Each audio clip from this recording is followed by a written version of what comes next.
નમસ્કાર વિદ્યાર્થી મિત્રો, ધ સ્માર્ટ લર્નર ચેનલમાં આપનું સ્વાગત.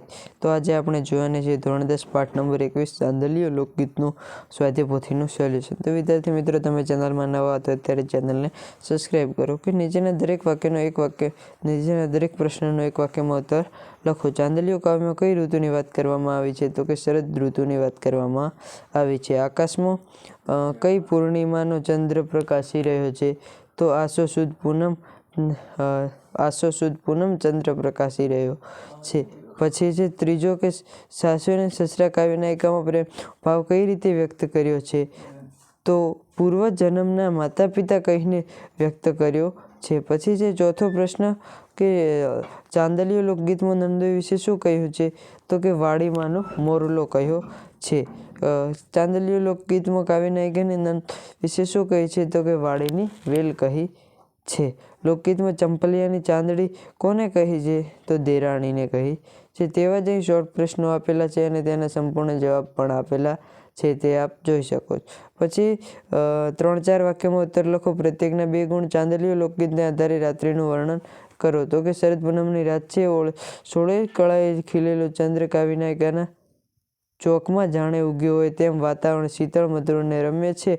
આ મધુર રમ્ય રાત આનંદની ઉત્કુલાટને લીધે સ્ત્રી પુરુષ ગરબે રમે છે. પછી છે કે કાવ્યનાયિકા સખીને પોતાના વિશે શું કહે છે? તો કે તેનો પણ સંપૂર્ણ જવાબ અહીં આપેલો છે.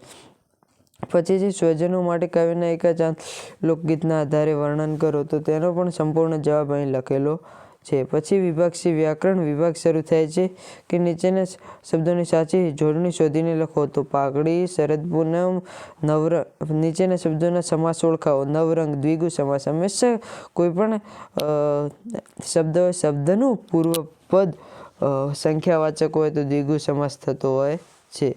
પછી છે કે નીચે શરદ પૂનમ તો મધ્યપદ લોભી. પછી જે નીચેના શબ્દોમાં કયો પ્રત્યય રહેલો છે તે જણાવો. ચાંદલીઓ પર પ્રત્યય, નવરંગ એક પણ પ્રત્યયની, જેઠાણી પર પ્રત્યય, પાઘડી પર પ્રત્યય થશે.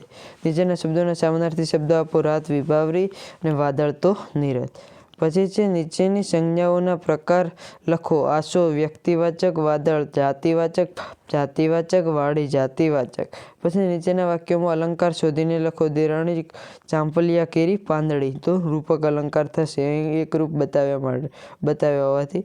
પછી છે નીચેના શબ્દ સમૂહ માટે એક શબ્દ લખો.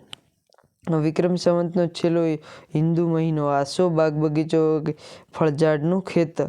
વાડી માથા નો એક પહેરવેશ. પાઘડી જે તે સ્ત્રીના પતિના મોટા ભાઈ તો જેઠ. પછી છે નીચેના વિરુદ્ધાર્થી શબ્દો લખો. રાત દિવસ, બાંધવું છોડવું, ઉગવું આથમવું, માયલું બાયલું. નીચેના શબ્દોના અર્થ લખો. વેલ તો લતા, વેલ તો એક માછલી. મેઘ તો વાદળ અને મેઘ તો યજ્ઞ થશે. પછી જે નીચેના શબ્દોના શિષ્ટ રૂપ આપો. ઓલ્યા પાછલા પૂર્વ, માવડી માતા, વેલ્ય તો વેલ, તો માયલી તો માને અને જલમ તો જન્મ. પછી નીચેના ધ્વનિ ઘટકો છૂટા પાડો. ચાંદલીઓ તો ચ વત્તા આ વત્તા દ વત્તા અ વત્તા લ વત્તા ઈ વત્તા ય વત્તા ઓ. વેલ્ય વ વત્તા એ વત્તા લ વત્તા અ વત્તા ય વત્તા અ. તો આ તો વિદ્યાર્થી મિત્રો ધોરણ 10 પાઠ નંબર 21નું સંપૂર્ણ સોલ્યુશન. તો હજુ સુધી વિદ્યાર્થી મિત્રો તમે ચેનલને સબસ્ક્રાઈબ ન કરી તો અત્યારે ચેનલને સબસ્ક્રાઈબ કરો અને આ વિડીયોને તમારા મિત્રો સુધી શેર કરો જેથી તેને પણ ફાયદો થાય. અને આપણે એક વોટ્સઅપ ગ્રુપ બનાવ્યું છે. તે વોટ્સઅપ ગ્રુપમાં આપ હજુ સુધી ન જોડાયો હોય તો અત્યારે જ જોડાઈ જાઓ, જેની લિંક ડિસ્ક્રિપ્શનમાં આપેલી છે. આપણા વોટ્સઅપ ગ્રુપમાં જોડાવાથી તમને ફાયદો થશે કે દરેક વિડીયોની લિંક તમારા સુધી સર્વપ્રથમ પહોંચશે અને જેથી તમે વિડીયો નિહાળી શકશો. તો થેન્ક યુ.